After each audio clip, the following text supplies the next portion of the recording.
Children, lockdown ई पाठशाला में आप सबका स्वागत है। आज हम लोग मैथमेटिक्स का एक टॉपिक दो कोणों के बीच संबंध के बारे में सीखेंगे। तो दो कोणों के बीच क्या क्या संबंध हो सकता है बच्चों, ध्यान दीजिए। कोई भी दो कोण आप लीजिए तो उन दोनों कोणों के बीच मुख्यतः 5 प्रकार के संबंध हो सकते हैं। ठीक है, पहला संबंध क्या हुआ? पूरक कोण। पहला हो गया पूरक कोण। अब पूरक कोण क्या हुआ? अगर दो कोणों की माप का योगफल 90 डिग्री हो तो ऐसे कोण एक दूसरे के पूरक कहलाते हैं। जैसे ध्यान दीजिए, मान लीजिए एक कोण की माप है 40 डिग्री और दूसरे कोण की माप है 50 डिग्री। दोनों का योगफल कितना हुआ? 90 डिग्री हुआ। तो जब दो कोणों की मापों का योगफल 90 डिग्री हो तो ये दोनों कोण एक दूसरे के पूरक कहलाते हैं। 40 डिग्री का पूरक 50 डिग्री कहलाता है और 50 डिग्री का पूरक 40 डिग्री। एक अन्य उदाहरण लेते हैं। मान लीजिए एक कोण 60 डिग्री है तो 60 डिग्री में कितना जोड़ने से 90 होगा? 30 डिग्री जोड़ने से 90 होगा। इस तरह से 60 डिग्री का पूरक 30 डिग्री हुआ और 30 डिग्री का पूरक 60 डिग्री हुआ, क्योंकि 60 डिग्री और 30 डिग्री दोनों का योगफल 90 डिग्री होता है। दूसरा संबंध हो सकता है संपूरक। संपूरक कोण। अब दो कोणों को संपूरक कोण कब कहेंगे?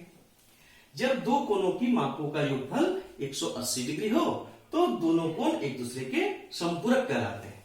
मान लीजिए एक कोण है 120 डिग्री और दूसरा कोण है 60 डिग्री, तो दोनों की मापों का योगफल कितना हुआ? 180 डिग्री। इस अवस्था में 120 डिग्री और 60 डिग्री एक दूसरे के संपूरक कहलाएंगे, क्योंकि दोनों का योगफल 180 डिग्री हुआ। और हम लोग कहते हैं 120 डिग्री का संपूरक 60 डिग्री हुआ, उसी तरह से 60 डिग्री का संपूरक 120 डिग्री हुआ।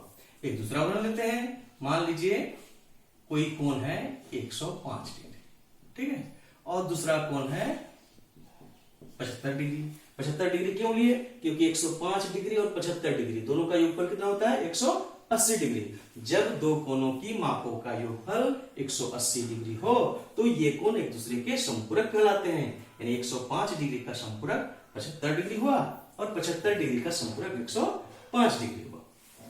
अब बच्चों कुछ और संबंध हम लोग जानते हैं, यानी दो कोणों के बीच और क्या क्या संबंध हो सकता है।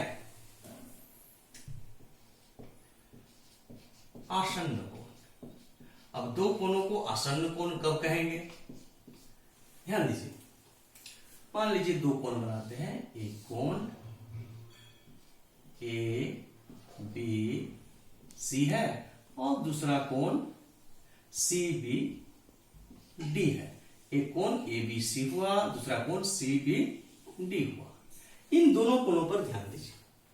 कोण ए बी सी और कोण सी बी डी दोनों का शीर्ष बी है, ठीक है, दोनों का एक ही शीर्ष है। दोनों में की जो भुजाओं पर हम ध्यान देते हैं, इस कोण की भुजा ए बी सी की भुजा बी ए और बी सी है और सी बी डी की भुजा बी सी और बी डी है। तो दोनों में एक भुजा कॉमन है, उभयनिष्ठ है, यानी बी सी भुजा उभयनिष्ठ है। साथ ही जो अन्य भुजाएं हैं, यह जो कॉमन साइड है उसके दोनों तरफ है, एक इधर लेफ्ट में है और दूसरा राइट में है। तो जब दो कोण इस प्रकार के हों कि दोनों का शीर्ष एक ही हो, दोनों में एक उभयनिष्ठ भुजा हो और अन्य दो भुजाएं एक बाईं ओर हो एक दाईं ओर हो, तो इस अवस्था में ये दोनों कोण एक दूसरे के आसन्न कोण कहलाते हैं। यानी कोण ए बी सी, यहां पर कोण ए बी सी और कोण सी बी डी, ठीक है, सी बी डी, ये क्या हुए? एक दूसरे के आसन्न कोण हुए। आसन्न कोण का और उदाहरण ले सकते हैं। मान लीजिए ये है, इस तरह से कोई है, किरण आकर के मिलती है, ए भी एक रेखा है, उसी किरण आकर के मिलती है, तो एक कोण बना, इधर इधर एक कोण बना। ये जो दोनों कोण है, कोण एओसी और कोण सीओबी, दोनों का शीर्ष क्या है? ओ है। एओसी का भी शीर्ष ओ है और सीओबी का भी शीर्ष ओ है।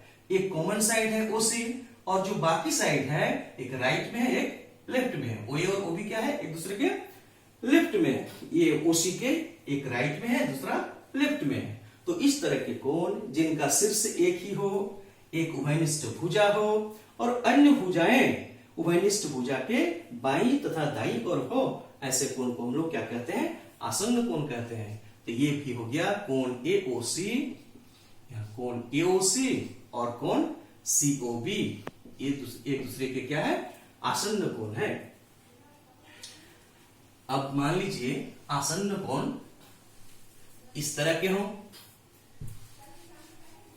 जैसा कि दूसरा उदाहरण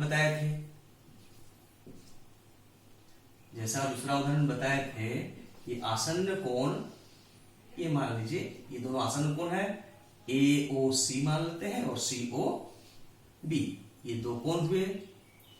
इन आसन्न कोणों में क्या है, जो उभयनिष्ठ भुजा छोड़ करके बाकी भुजाएं हैं, यानी OA और OB, ये ठीक एक दूसरे के विपरीत है।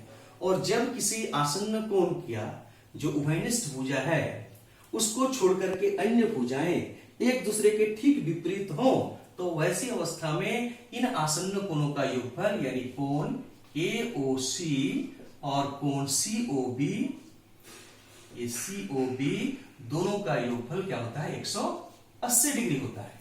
तो जब दो आसन्न कोणों का योगफल 180 डिग्री हो, जब दो आसन्न कोणों का योगफल 180 डिग्री हो, तो ये दोनों कोण रैखिक युग्म बनाते हैं, ऐसा कहा जाता है। यानी कोण AOC और कोण BOC क्या है, रैखिक युग्म बना रहा है, रैखिक युग्म, इसको कहा जाता है लीनियर पेयर। क्या बोला जाता है, लीनियर पेयर एंगल्स। कौन कौन हुए, कोण AOC हुए, कोण AOC एवं कोण COB, ये दोनों आसन्न कोण भी है, साथ ही इन दोनों कोणों का योगफल 180 डिग्री है।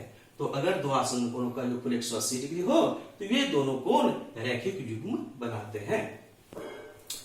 अब एक और संबंध हम लोग जानते हैं।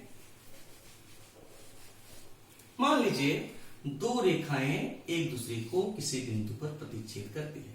एक रेखा AB है, दूसरी रेखा CD है और O बिंदु पर प्रतिच्छेद करती है। इस तरह से यहां पर चार कोण बन रहे हैं। ये मान लीजिए कोण 1 हुआ, ये कोण 2 हुआ, ये कोण 3 हुआ और ये कोण 4। तो बच्चों इस तरह से ध्यान दीजिए, जब दो रेखाएं एक दूसरे को किसी बिंदु पर प्रतिच्छेद करे तो प्रतिच्छेद करने से जो ये कोण बने, कोण नंबर 1, 2, 3 और 4, कोण COB को यहाँ 1 लिए हैं, कोण BOD को 2 लिए हैं, कोण DOA को 3 लिए हैं और AOC को 4 लिए। तो कोण 1 और कोण 3 ये क्या है, शीर्षाभिमुख कोण कहलाते हैं।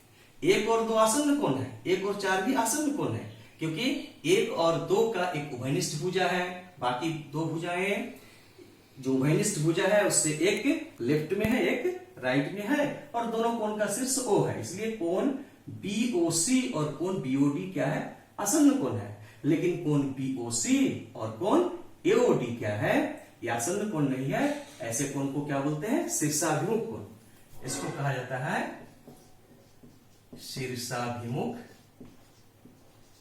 कोण। शीर्षाभिमुख कोण को अंग्रेजी में वर्टिकली ऑपोजिट एंगल्स बोलते हैं। तो कोण 1 और कोण 3 क्या हुआ, वर्टिकली ऑपोजिट हुआ। उसी तरह से कोण 2 और कोण 4 क्या हुआ, वर्टिकली ऑपोजिट एंगल हुआ। और बच्चों ये भी जान लीजिए कि वर्टिकली ऑपोजिट एंगल्स आपस में बराबर होते हैं, यानी कोण 1 का मान कोण 3 के बराबर होता है और कोण 2 का मान कोण 4 के बराबर होता है।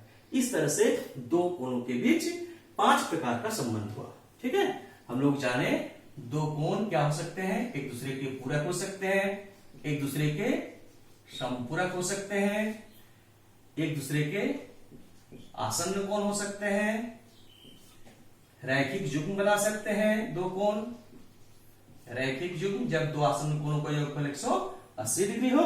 और अभी हम लोग जाने शीर्षाभिमुख कोण, जिसको कभी कभी सम्मुख शीर्ष कोण भी कहा जाता है।